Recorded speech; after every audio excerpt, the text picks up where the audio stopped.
प्यारे मसीह विश्वासियों, जय यीशु की तथा प्रतिदिन के बाइबल पाठ एवं चिंतन में आपका स्वागत है।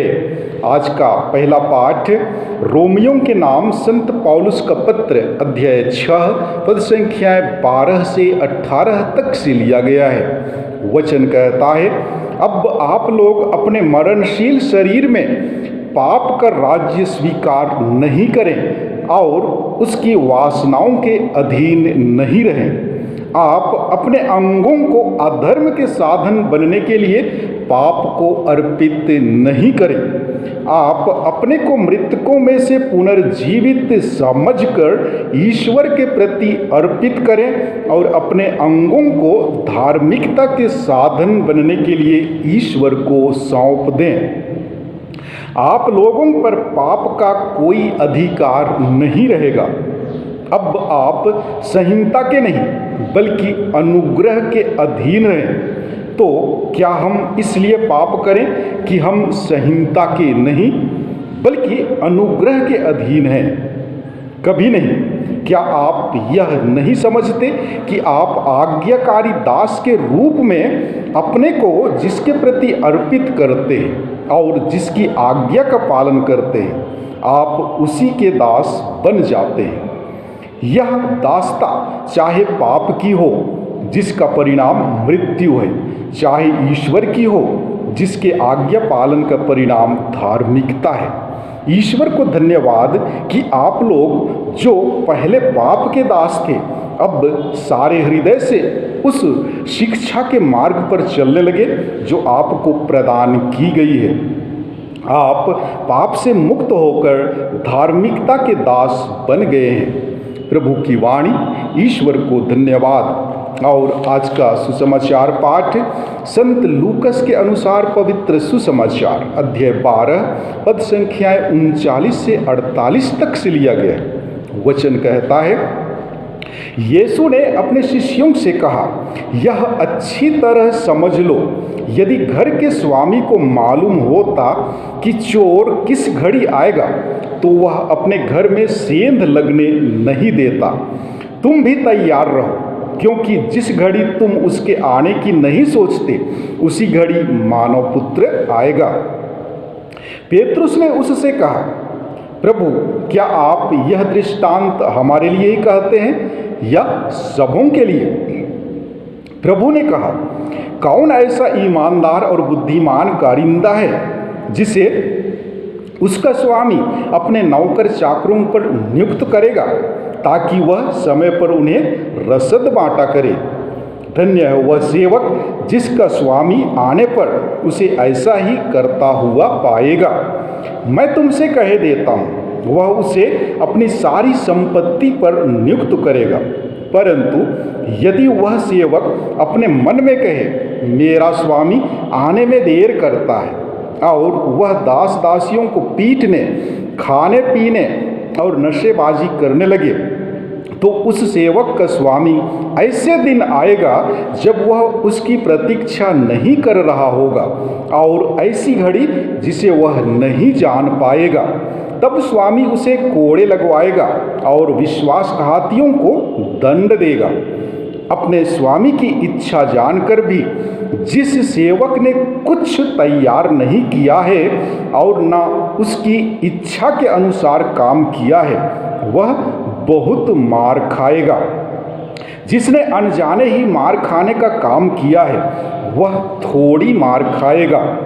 जिसे बहुत दिया गया है उससे बहुत मांगा जाएगा, और जिसे बहुत सौंपा गया है उससे अधिक मांगा जाएगा।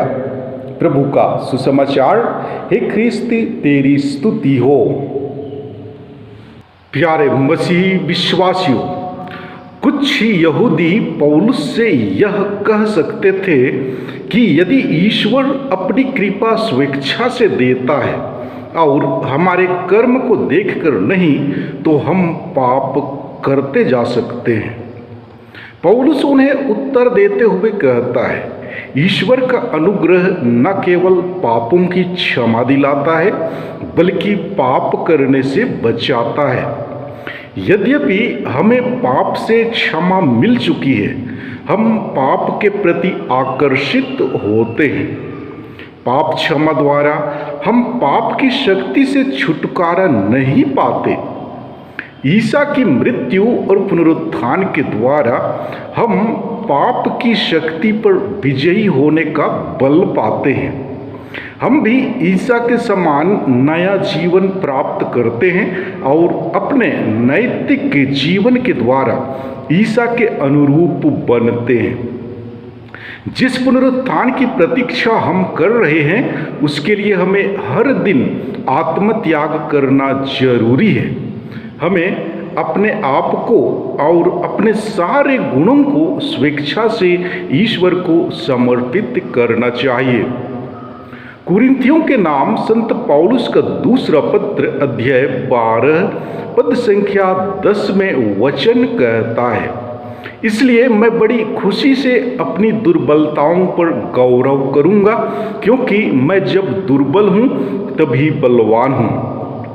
पौलुस हमें इन शब्दों के द्वारा प्रेरणा देते हैं कि मनुष्य जन्म से ही कमजोर प्राणी है, लेकिन वह बलवान बन सकता है।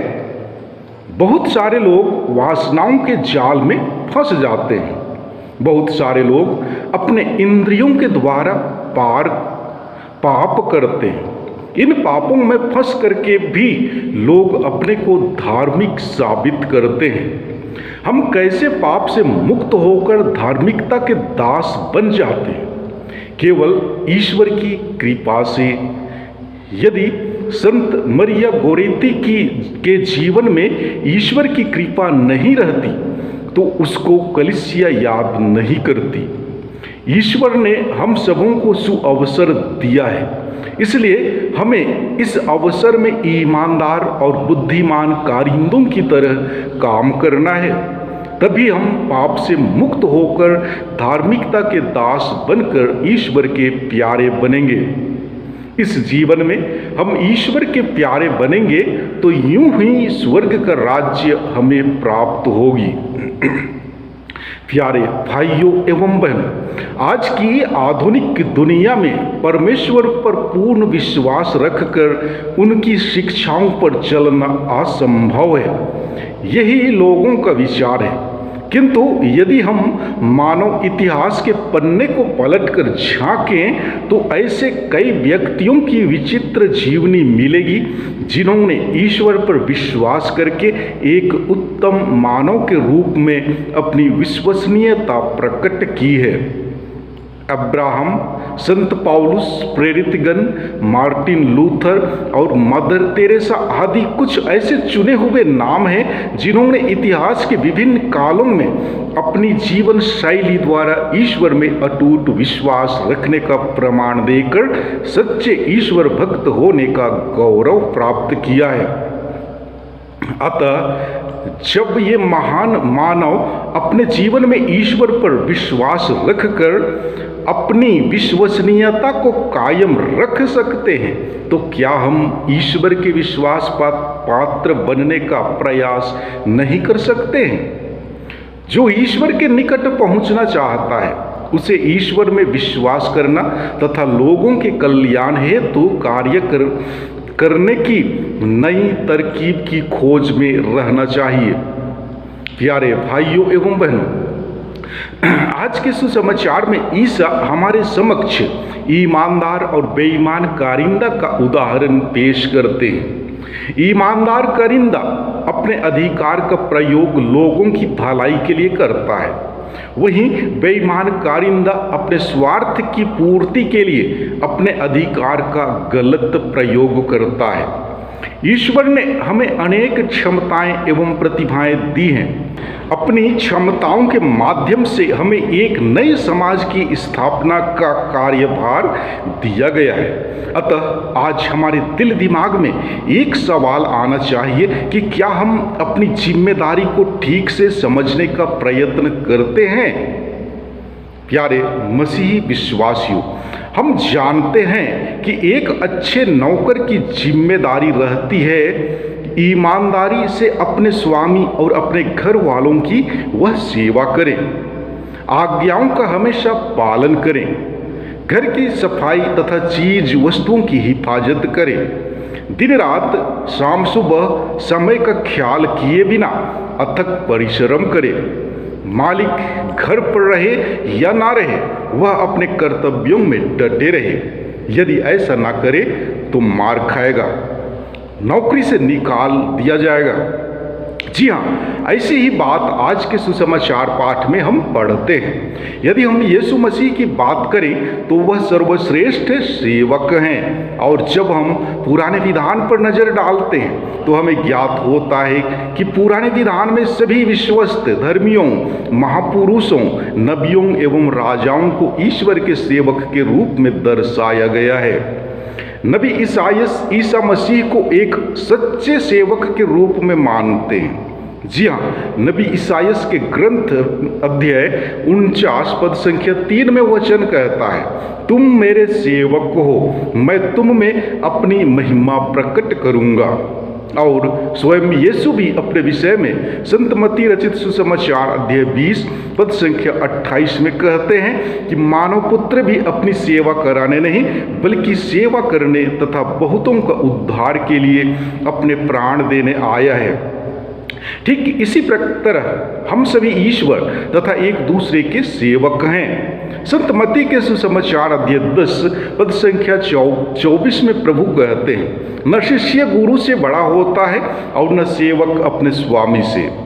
घर के स्वामी तो यदा कदा गैर हाजिर रहते हैं, किंतु ईश्वर कभी भी गैर हाजिर नहीं रहता, वह हमेशा उपस्थित रहता है।